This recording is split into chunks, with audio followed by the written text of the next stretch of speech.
Hello and welcome to everyone out there in the audience. Thank you so much for joining us on today's webinar. We've got a great presentation lined up for you today. The topic of the event is nipping ransomware in the bud, detecting pre-ransomware activity. And I love the topic of this because, think about it for a second. What if you didn't have to go through the ransomware attack? What if you didn't have that lost time and money and reputational damage and downtime? What if you could really nip ransomware in the bud and prevent ransomware before it ever happened? That would just be incredible. Companies out there are being hit by ransomware. One is infected every 11 seconds. So let's learn how we can prevent these attacks before they ever happen. This event today is brought to you in partnership with our friends at Red Canary. Now, before I introduce you to today's expert presenter, let me first talk to you a little bit about the format of the webinar. I should mention my name is David Davis of Actual Tech Media, and I'll be serving as the moderator for the event. As always here at Actual Tech Media, we want these events to be educational. We want to help you to solve your technology challenges out there. We know how tough it can be out there in the world of enterprise technology, and we're here to help. So we encourage your questions in the questions pane of the audience console. We even have a best question prize, which I'll talk about here in just a moment to help maybe further encourage those questions. And then we also have a number of resources in the handouts tab that I want to call your attention to. We've got the 2022 Threat Detection Report from Red Canary. We've got the Ransomware Detection Toolkit, Cyber Insurance, and Cyber Insurance in the Age of Ransomware. These are three great resources you need to check out. If you click on those links in the handouts tab, it will open up a new web browser tab or window in your web browser, and you can check out these excellent resources. At the end of the webinar today, I'll be announcing the winner of our Amazon $300 gift card prize. If you're watching this on demand, of course, the drawing would have already occurred. The prize terms and conditions can be found right there in the handouts tab of your audience console. And then, as I mentioned, we also have our best question prize for an additional $50 gift card. This means you have to ask a question to be entered into the drawing. We'll review the questions after the event, find out which one we think is the best question, and contact that person to deliver their gift card. Of course, you must still meet the Actual Tech Media prize terms and conditions. All right, with that housekeeping information out of the way, it's time now to move on to our expert presentation. I'm excited now to bring in and welcome Kelly Horsford, who is a product marketing manager at Red Canary. Hey, Kelly, it's great to have you on. Yeah, it's great to be here. Thank you. Excellent. Well, this is a really exciting topic. This is a hot topic, how to prevent ransomware before it ever happens, nipping ransomware in the bud. I'll hand it off to you. Take it away. All right. So yes, our topic today is nipping ransomware in the bud, detecting early adversary activity, or rather how to stop ransomware at the early stages before it ever has a chance to occur. Again, I am Kelly Horsford, and I am a product marketing manager here at Red Canary. Red Canary is a cybersecurity technology company that offers MDR, or managed detection and response. So what we do essentially is protect customers' environments 24/7 so they can focus on their mission without fear of cyber attacks. So that's a little bit about Red Canary, a little bit about me.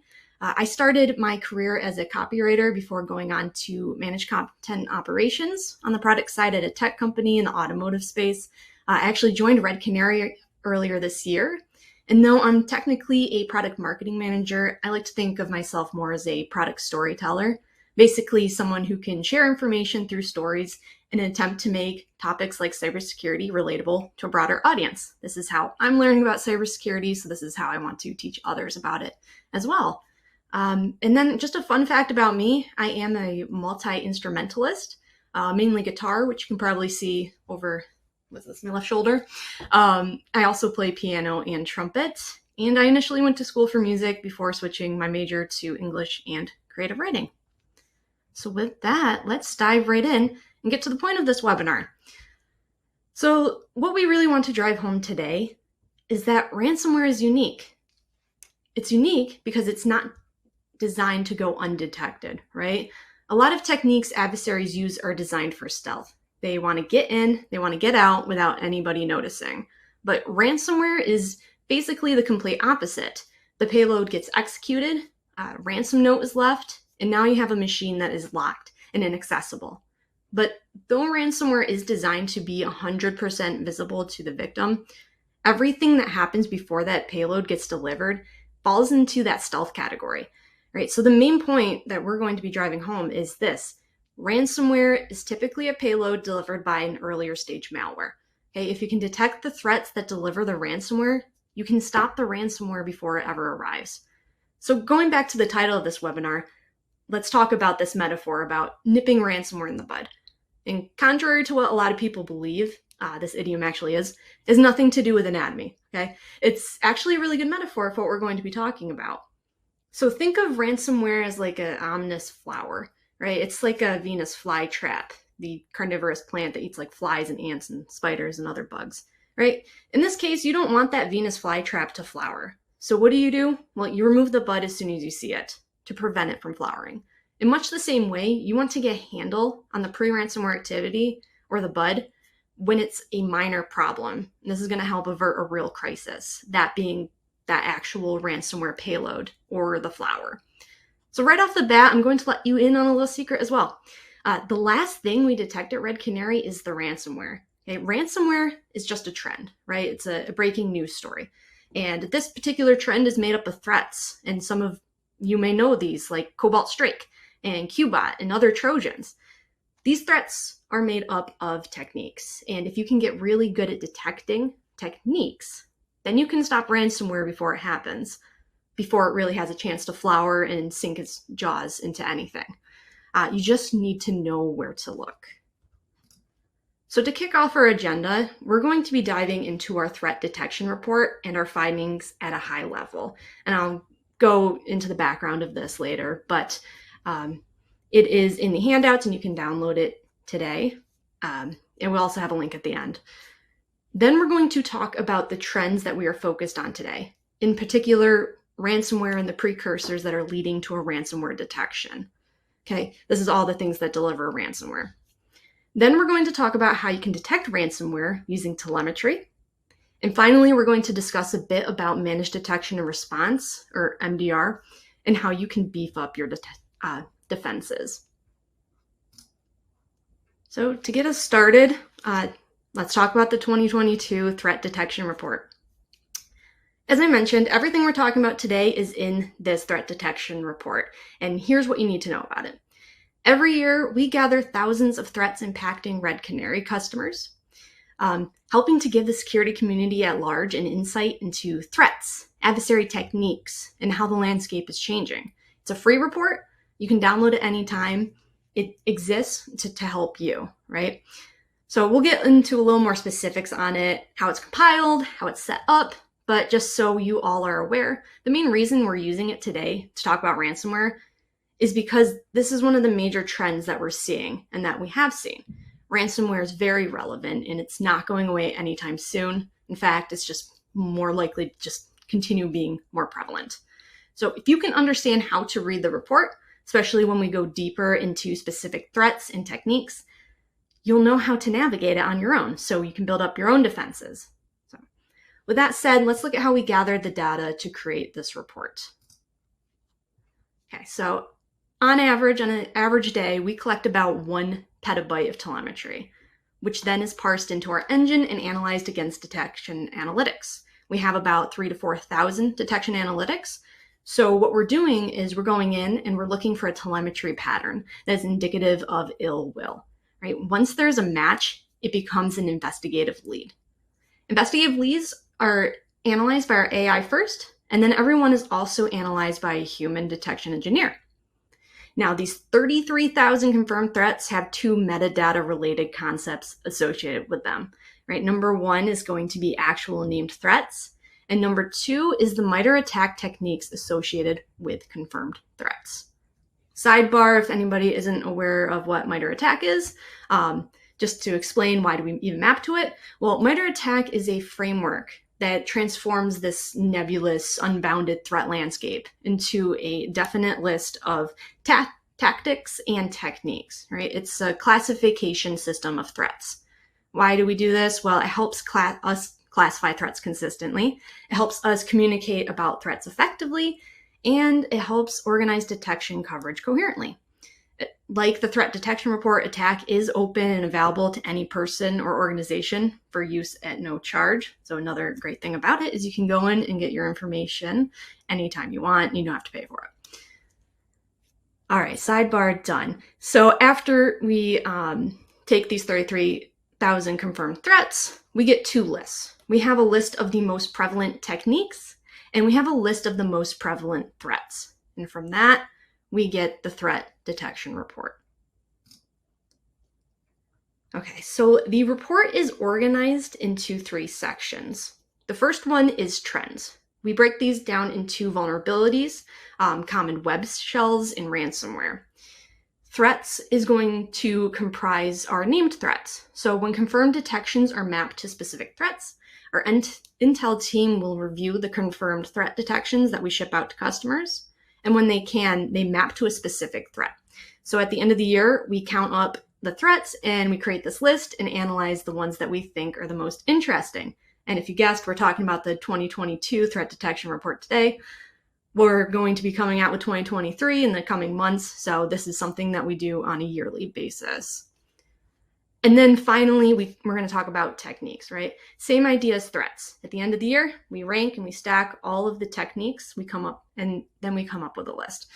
In addition to writing these analyses of each technique, we also include detection advice and actual detection analytics. So overall, the goal of the report is to help you understand the trends that dominate InfoSec, analyze the threats that comprise those trends, examine the techniques those threats leverage, and learn how to observe, detect, prevent, and mitigate. We also provide extensive testing guidance in this threat report as well. So I'm going to call it the quick overview. It's probably a little bit more in depth, but that's the quick overview of the report. So let's get started by talking about trends. So our report is boiled down into 12 trends. Okay, we call them the Dirty Dozen. And of course, if you're interested in the other ones, feel free to download the report. But since we're talking about ransomware today, that's going to be the trend that we're going to focus on. So in our latest report, we noted that ransomware is still continuing to dominate the landscape. And in fact, it's been doing so since the early 2010s, probably more around like 2012 time period. It's actually gotten more pervasive over the years.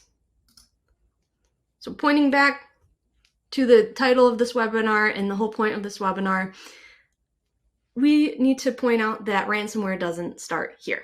So what are you looking at? Well, this is telemetry from Red Canary. This is from an incident response engagement we worked where an adversary was using Windows management instrumentation to delete shadow copies. They were deleting backups so they could ransom the environment and make the customer pay to get their files back. So the idea is they go in and they delete your backups so you can't restore them. And then you're forced to either pay a ransom or, do other recovery measures. So while having a detection analytic for this is useful, oftentimes it's not sufficient because by the time that shadow copy deletion is happening, you're probably already too late. So if ransomware doesn't start here, where does it come from? Well, let's first look at threats. So here are our top 10 threats from the report. Some threats were analyzed for the 2021 report, and others were analyzed for 2022. Now you may be wondering, why are some of these bolded, like Qbot and GooKit? That's because 7 of the top 10 threats have been known to be ransomware precursors in the past. Now, does that always mean that Mimikatz leads to ransomware infection?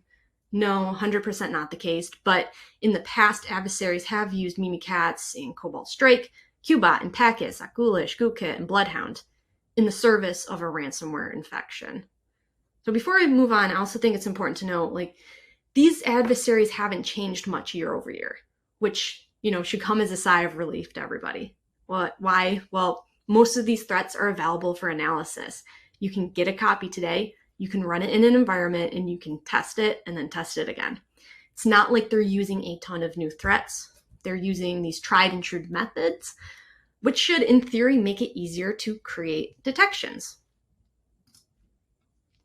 In addition to threats, there are also some prevalent trends we've observed that adversaries leverage to gain access to systems and therefore further their ransomware scheme. things like supply chain compromises, vulnerabilities, affiliates, cryptors as a service, and common web shells.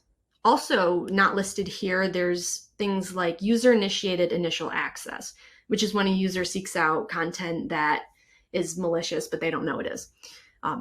There's also remote monitoring and management abuse. So all of these so-called pre-ransomware activities can be used in a ransomware scheme. So how do we effectively stop ransomware? Well, if you detect the techniques adversaries abuse most often, then you'll have defense against the threats that leverage those techniques and the broader trends that dominate InfoSec, including ransomware.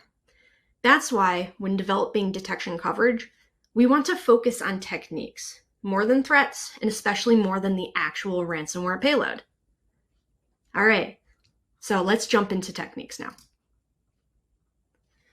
So here are the top techniques that adversaries use to get what they want. In this list, we have 5 native binaries like run-DLL. Okay, we have 3 methods for abusing legit functions of the operating system, like process injection, right? 3 of them are overt evasion attempts, and the remaining 1 is a way for adversaries to get tools onto a system. So before we move in, let's just let this sink in.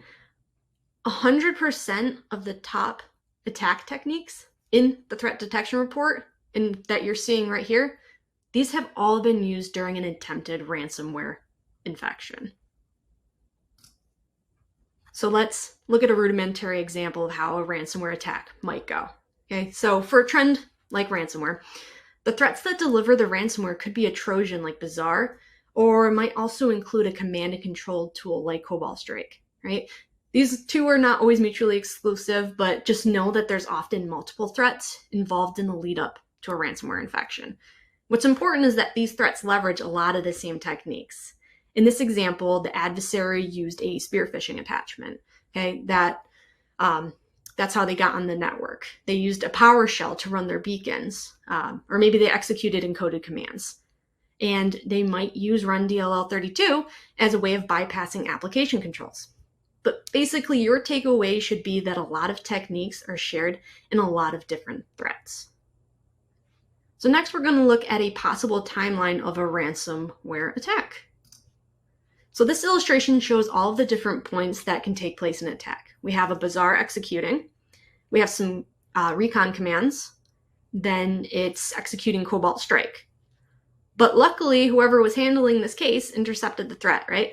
They had a detection, so no ransomware was deployed. The point here is this: if you can build detection analytics at any of these points, if you can build them at Bazaar, if you can build them at the recon commands, if you have them, before Cobalt Strike executes, you can stop a ransomware attack at any of them. I'm gonna pause here and just do a quick recap of all we've talked about before we head into the next section. So by now you should understand that trends are made up of threats, and threats are made up of techniques, and those techniques are shared across a bunch of different threats. And if you can build detection analytics for those techniques, you can detect the threats and have coverage against ransomware. But for real, how do we detect these techniques? Well, it's got to come from somewhere, right? So data sources. What data sources? What are the relevant data sources? For us, we collect data from process monitoring and command line monitoring. Okay, those are the first ones we always look at. Then we use things like network and file and module monitoring as supplemental data collection services. If you have good visibility into processes and commands, you're at a really good level for detection. And then if you just want to go to that next level, that's where you start to mix in your network, your file, and your module monitoring. The good news is most of these are available via commercial EDR or endpoint detection and response tools, which is going to bring us into our next point. What tools or log sources collect relevant telemetry? Well, again, very broadly, most EDR tools do. They're usually paid for. So there are some data sources that you can get for free. So starting with Windows security and event logs, including anti-malware scan interface, you have script block logging, process creation.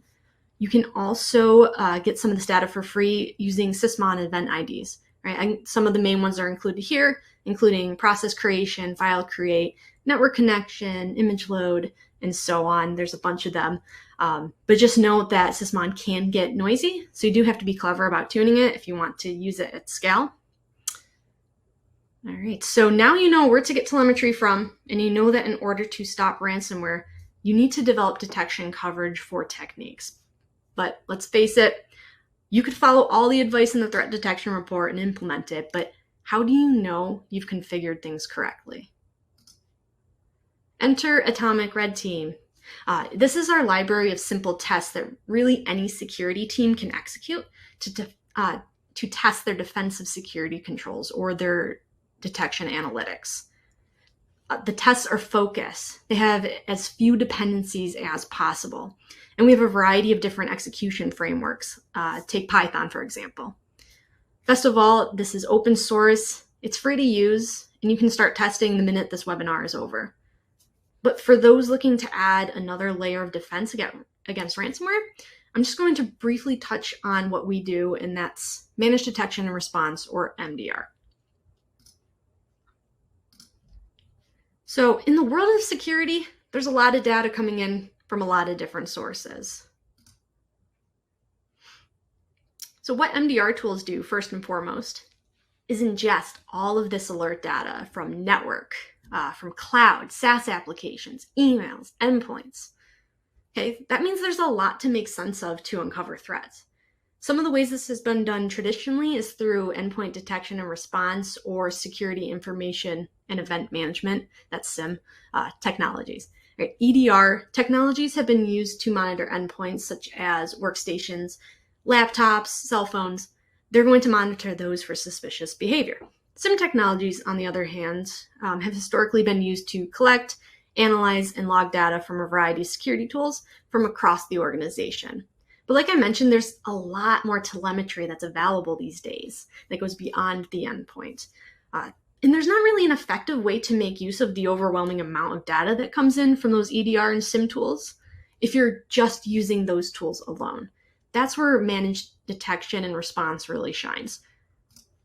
It helps take the chaos and bring order and visibility. You know, the alert data is used to create data and analytics. It fuels threat intel, and it helps us create reporting.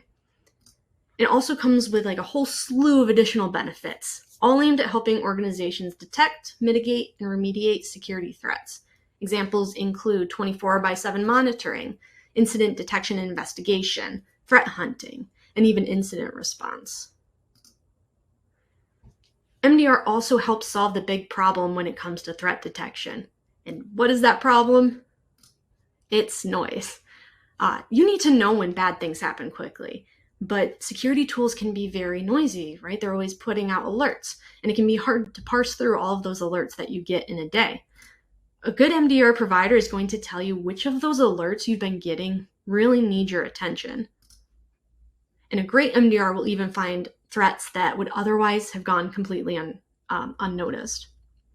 So the example we like to use for this was Independence Day weekend 2021. If anybody remembers what happened that weekend, it was the weekend of the Kaseya ransomware attack. So that Friday afternoon, right before the long holiday weekend, we actually detected Kaseya dropping ransomware payloads on customer systems before anyone was talking about it and before our customers' EDR products were even detecting it. It's because the year prior, while we were building our threat detection report, we had done some threat research into how adversaries might use supply chain attacks like these. In this case, the adversary was our evil. So we found it, right? We found the ransomware payload. Our automated playbooks kicked in, and the half dozen of our customers who were affected were back to having a great Independence Day weekend. So that's MDR in a nutshell and just some of the benefits it provides to security teams. If you have any additional questions about MDR specifically, feel free to drop them in the chat or reach out via our website.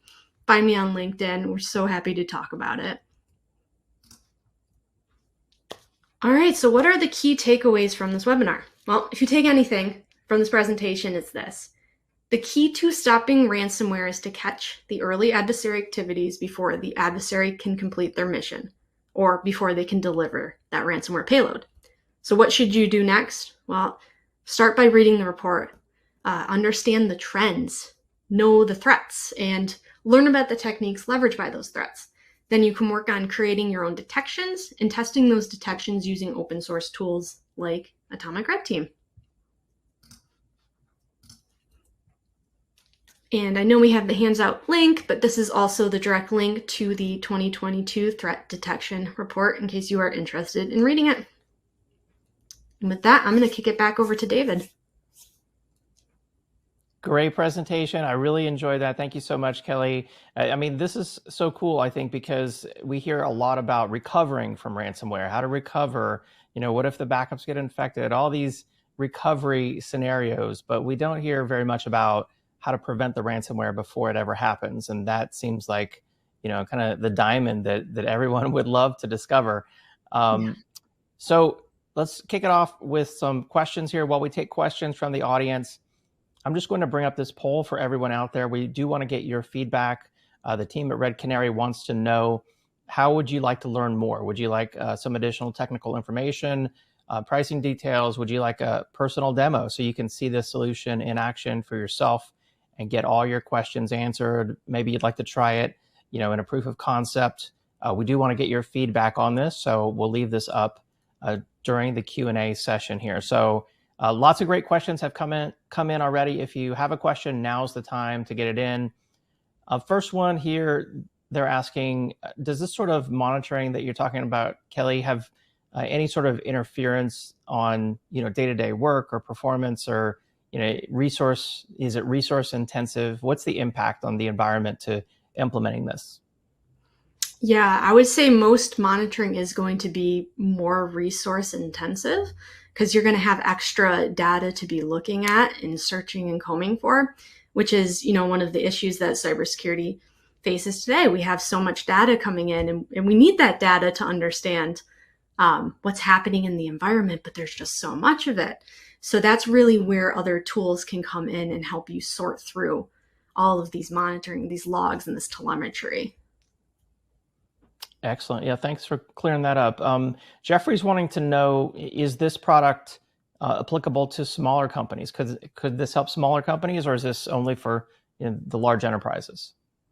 Yes. So managed detection and response is, for everybody, as long as, you can justify it. And I do think it is justified. The one thing to always know is you do need some other type of tool, because MDR is kind of like, I need a way to explain this. It's like you need like data coming from like an EDR tool, for example. So we need certain kinds of data coming in so we can help detect on that data. Got it. Okay.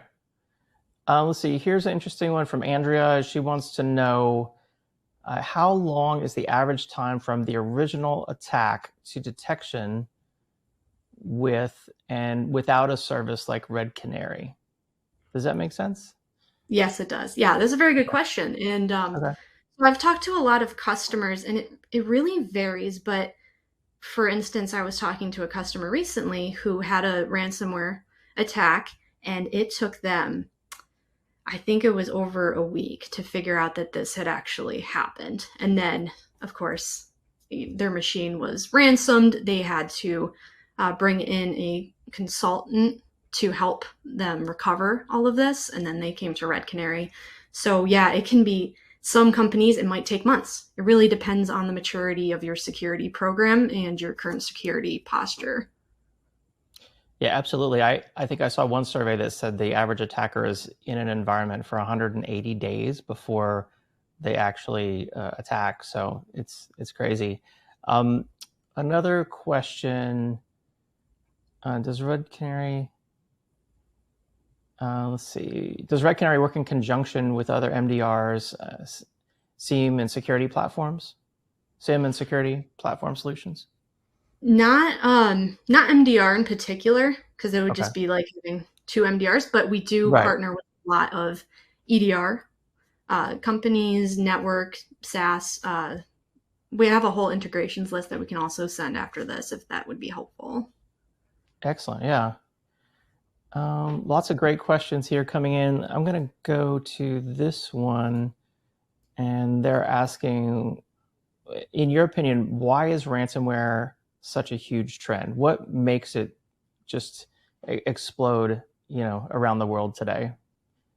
Yeah, that's a good question. I think we have a lot of things going on in the world. So we'll start with heightened geopolitical tensions. We might have seen an increase in them ever since, Russia-Ukraine conflict. Then you have companies are choosing to pay the ransom. This could cause it because, if it becomes a lucrative business, more businesses are going to want to, sorry, not businesses, but yeah, I guess they could be businesses, but more adversaries are going to want to attack environments because they know they're going to get a payday. We have cryptocurrency exchanges, right? Especially outside the US, they're very, they're not as regulated, right? So you can be anonymous in these transactions that are criminal and you're not really going to have any repercussions from it. And finally, I would say there's a lot more humans online. And they're doing their business online. Like people are working from home, they're working remote. Everything has moved drastically, especially in the past few years, to online.